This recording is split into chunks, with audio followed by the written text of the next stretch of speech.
Hey, welcome back guys. So today on this video we're talking about studio monitors, and more specifically we're going to look into the question, can you stack studio monitors? So let's go ahead and talk about this. First off, if you're not familiar with studio monitors, they are a popular tool for folks that work in audio in one way or another, usually with music or with movies. A lot of sound professionals will use these, or sound engineers will use these to correct or mix music. I'm not a professional. I was lucky enough to have KRK send these out for us to test and learn on. So why would you want to stack your studio monitors? Well, that's a pretty easy question to answer. I live in Los Angeles, and I think a lot of sound professionals live in New York, Los Angeles, San Francisco, and here space is limited. So a lot of times folks, especially if you're making it through trying to make it big, you might live in a smaller place like I do. And if you can just stack these studio monitors on top of each other, it just makes it a little bit more compact in your living situation or possibly your studio situation. Or another reason is a lot of times folks will have a studio, music studio or a mixing studio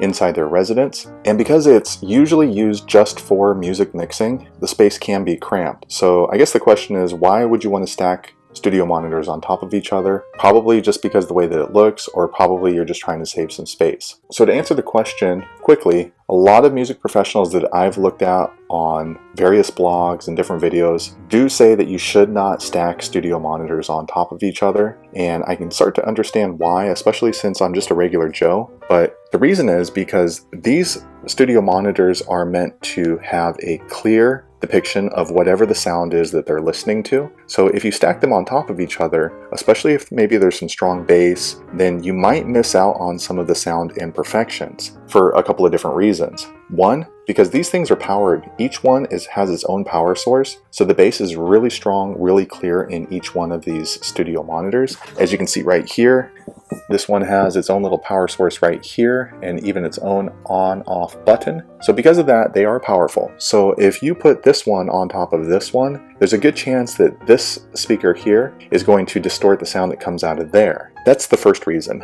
The second reason I was able to find about why you're not able to stack studio monitors on top of each other is because this little tweeter up here at the top, right above the subwoofer, that tweeter is supposed to be directly in line with your ears as you're mixing music. So if you put this one on top of this one, then this tweeter would be lined up with your ear level listening experience. However, this one would be up on top of that, so that's not an ideal position for this particular tweeter. So that's the second reason why you should not stack your studio monitors on top of each other. So that's my experience. If you know of any other reasons why you're not supposed to stack studio monitors on top of each other, please leave a comment. Let the rest of us regular Joes know why. But hopefully you found that video useful. If so, click thumbs up, and I hope to see you on the next one. Thanks again for watching.